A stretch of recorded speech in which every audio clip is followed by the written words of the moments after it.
Video like जरूर कर लीजिए और ऐसे वीडियो लगातार फ्री में पाने के लिए चैनल को तुरंत सब्सक्राइब कर लीजिए और बेल आइकन को जरूर टैप कर लीजिए ताकि आगे भी सारे वीडियो आपको मिलते रहे। यूट्यूब में फॉलो करते हैं तो प्लीज ये वाला फ्री टेलीग्राम चैनल जरूर ज्वाइन कर लीजिएगा। सारे नोटिफिकेशन सारे अपडेट यहीं पे आते हैं, ध्यान रखिए।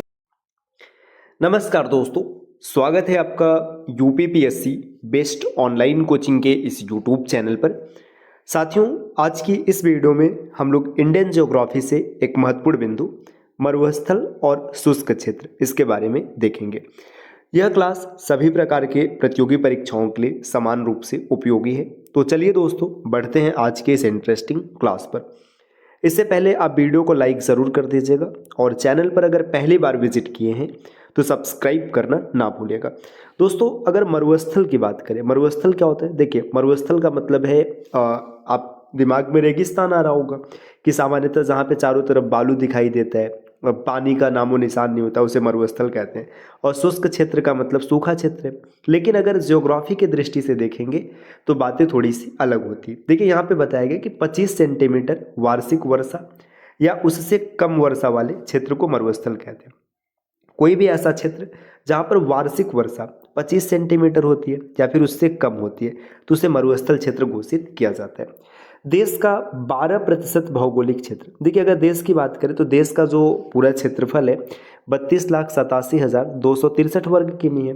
तो इसमें से 12% जो एरिया है ये भारतीय शुष्क क्षेत्र के अंतर्गत आता है, जिसमें 31.7 मिलियन हेक्टेयर गर्म रेगिस्तान है। देखिए, जो 31.7 मिलियन क्षेत्र है ये गर्म है, जबकि 7 मिलियन हेक्टेयर क्षेत्रफल जो है ये ठंडे रेगिस्तान के अंतर्गत आता है।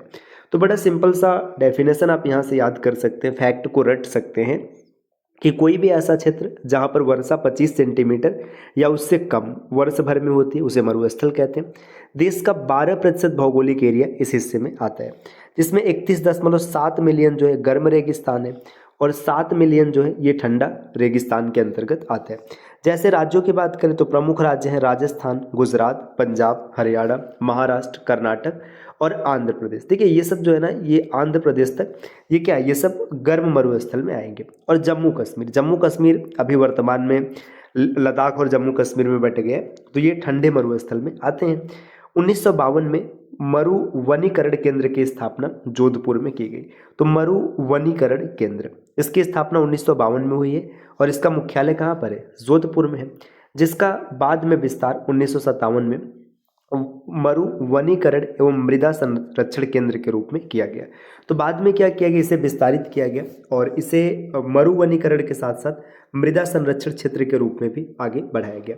अंततः भारतीय कृषि विज्ञान या भारतीय कृषि अनुसंधान परिषद नई दिल्ली के अधीन इसे केंद्रीय शुष्क क्षेत्र अनुसंधान संस्थान काजरी के रूप में 1959 में पूर्ण संस्थान का दर्जा प्राप्त दे दिया गया। देखिए, जो मरु वनीकरण क्षेत्र है, मतलब जो मरुस्थल है, इसका वनीकरण किया जाए 1952 में ये बनाया गया था जोधपुर में। फिर बाद में इसे मरु वनीकरण और मृदा संरक्षण केंद्र के रूप में विकसित किया गया कि अब यह मृदा का संरक्षण भी किया जाएगा यहाँ पर। और इसके बाद आगे क्या होता है, ICMR है ना, जो भारतीय कृषि अनुसंधान परिषद है, माफ़ कीजिएगा ICMR नहीं, इंडियन एग्रीकल्चर रिसर्च कमीशन है ना, ये इसके द्वारा इसके अधीन केंद्रीय शुष्क अनुसंधान संस्थान इस रूप में विकास इसका पूर्णतः परिवर्तन किया गया 1959 में। काजरी जोधपुर स्थित मुख्यालय के 6 संभाग में, देखिए जो जोधपुर में है ये यहाँ पर स्थित है।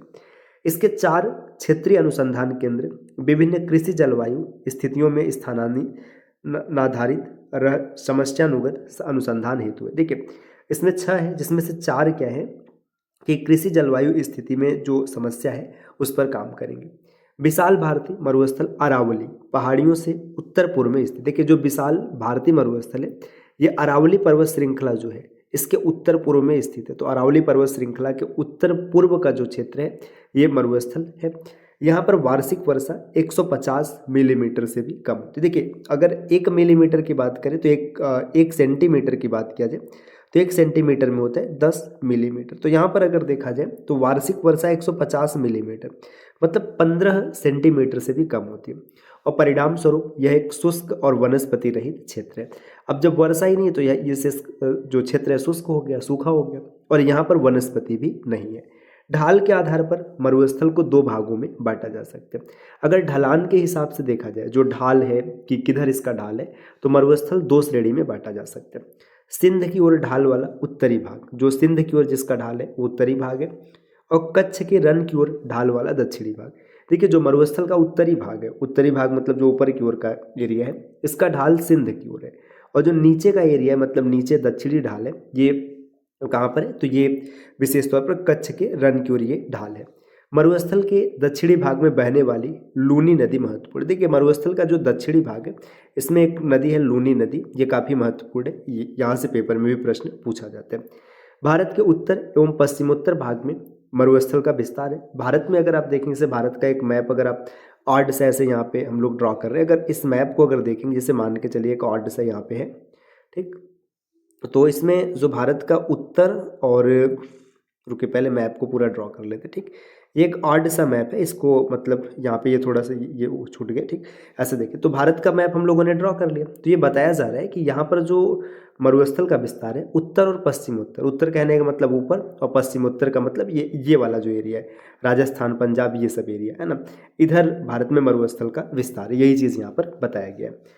मरुस्थलीय क्षेत्रों को दो भागों, उष्ण जो कि राजस्थान का थार का इलाका और कच्छ का रण है, और शीत लद्दाख और हिमाचल की जो स्पीति घाटी। तो मरुस्थल दो प्रकार के हैं, एक शुष्क मरुस्थल जो कि गर्म है, तो ये राजस्थान और कच्छ इधर फैला हुआ है, कच्छ मतलब गुजरात में है, और शीत मरुस्थल जो कि लद्दाख और हिमाचल के क्षेत्र में फैला है, में विभाजित किया जा सकता है। साथियों, अगर आप यूपीपीसीएस या फिर आरयू जैसे एग्जाम की अगर कंप्लीट प्रिपरेशन करना चाहते हैं, तो स्टडी फॉर सिविल सर्विसेज के पेड कोर्सेज को ज्वाइन कर सकते हैं। प्रक्रिया बहुत ही सिंपल सी है। प्ले स्टोर से आपको एप्लीकेशन इंस्टॉल करना है, या फिर आप इनमें से किसी भी नंबर पर कॉल या फिर व्हाट्सएप कर कोर्स की जानकारी ले सकते हैं। ये ज्ञान सर का व्हाट्सएप नंबर है, आप यहाँ से व्हाट्सएप के माध्यम से भी जुड़ सकते हैं। देखिए, आगे बताया गया, भारत के मरुस्थलीय क्षेत्रों में उष्ण व शुष्क जलवायु की दशाएं पाई जाती हैं। जो भारत का मरुस्थलीय क्षेत्र है, इसमें उष्ण और शुष्क जलवायु उपस्थित है। लद्दाख क्षेत्र एक वृष्टि छाया प्रदेश है, इसलिए यहाँ वर्षा अत्यंत कम होती है। देखिए, लद्दाख ऐसा क्षेत्र है जहाँ पे वृष्टि छाया प्रदेश बनता है, मतलब बरसात यहाँ पर बहुत कम होती है, और कंडीशन वही है कि अगर 25 सेंटीमीटर से कम वार्षिक वर्षा हो रहा है तो क्षेत्र किस में घोषित हो जाएगा, मरुस्थल में घोषित हो जाएगा। अतः स्पष्ट है कि इन क्षेत्रों में लगभग प्रत्येक वर्ष सूखे की स्थिति बनी रहती है। भूकंप भी मरुस्थलीय क्षेत्रों में आने वाली प्रमुख समस्या है। जितने मरुस्थलीय क्षेत्र है वहाँ पर भूकंप भी एक गंभीर समस्या होती है। वर्ष 2001 में कच्छ के क्षेत्र में आए भूकंप से राजस्थान के बाड़मेर व जैसलमेर जैसे इलाके भी प्रभावित हो गए थे। लेह व स्पीति घाटी भी भारतीय भूकंप जोन 4 में अवस्थित है। देखिए, भारतीय भूकंप के जो जोन बने, तो जोन 4 में किसको रखा गया, लेह की जो स्पीति घाटी है इसको भी रखा गया। कच्छ के रण को सफ़ेद मरुस्थल भी कहते हैं, तो ये पॉइंट काफ़ी इंपॉर्टेंट है। जो कच्छ का रण है इसको सफ़ेद मरुस्थल के नाम से जाना जाता है। अब भारत के प्रमुख मरुस्थल में थार मरुस्थल, थार नाम थुल से लिया गया है, जो कि इस क्षेत्र में रेत की लकीरों के लिए प्रयुक्त होने वाला एक सामान्य शब्द है। देखिए, थुल क्या है कि एक शब्द है जो कि रेत में लकीर बन जाते हैं, तो इसका ये थुल कहा जाता है। इसी के कारण थार मरुस्थल का नाम थार रखा गया।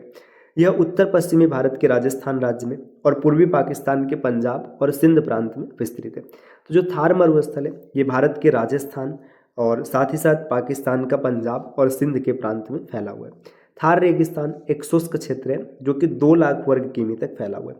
तो अगर आप क्षेत्रफल की दृष्टि से देखेंगे तो 2 लाख वर्ग किमी तक इसका विस्तार है। यह भारत और पाकिस्तान की सीमा के साथ एक प्राकृतिक सीमा बनाता है। देखिए, इंडिया और पाकिस्तान दोनों देश में थार के मरुस्थल का अधिकांश भाग राजस्थान में है, किंतु कुछ भाग पंजाब, हरियाणा और गुजरात में भी फैला हुआ है। तो थार मरुस्थल का जो अधिकांश हिस्सा है अगर आप भारत में देखेंगे तो ये राजस्थान में है, लेकिन कुछ हिस्सा पंजाब, हरियाणा, गुजरात यहाँ तक भी फैला हुआ है। अगर थेरी मरुस्थल की बात करें, ये भी इंपॉर्टेंट है। यह तमिलनाडु राज्य में स्थित एक छोटा सा रेगिस्तान है। इसमें लाल रेत के टीले और पाए जाते हैं। यह थूथुकुडी जिले तक ही सीमित है। लाल टीलों को तमिल में थेरी कहा जाता है, इसी कारण इसे थेरी मरुस्थल कहते हैं। आगे देखिए, यहाँ पर बताया गया कि भारत के जो समुद्री तटीय राज्य हैं और केंद्र मतलब सीमा बताया गया। अच्छा, एक चीज़ यहाँ पे ये जो है ना ये दिया गया, इसको आप भूल जाइए क्योंकि ये डेटा अपडेट हो चुका है। जो अपडेटेड है तो इसमें अगर आप देखेंगे जो अंडमान निकोबार द्वीप समूह है, ये लगभग 3000 किमी के आसपास ये बाउंड्री बनाता है और ओवरऑल अपडेट होकर के 11,098.91 किमी हो चुका है। तो ये जो अपडेटेड है इसको हम लोग अलग क्लास में समझ लेंगे, तो इसलिए यहाँ पर चीज़ों को रोकते हैं। तो साथियों, ये मरुस्थल की महत्वपूर्ण क्लास रही, हम लोगों ने जो डन किया है। इस प्रकार के वीडियोज़ आपको लगातार मिलते रहेंगे, बस इसके लिए आपको चैनल को सब्सक्राइब करना है। और साथ ही साथ अगर आप किसी एग्ज़ाम की कंप्लीट प्रिपरेशन करना चाहते हैं तो आप इनमें से किसी भी नंबर पर कॉल या व्हाट्सएप कर कोर्स की जानकारी ले सकते हैं। ये ज्ञान सर का व्हाट्सएप नंबर है, आप यहाँ से ज्ञान सर के व्हाट्सएप के माध्यम से भी जानकारी प्राप्त कर सकते हैं। तो मिलते हैं आपसे नेक्स्ट वीडियो में, तब तक के लिए नमस्कार।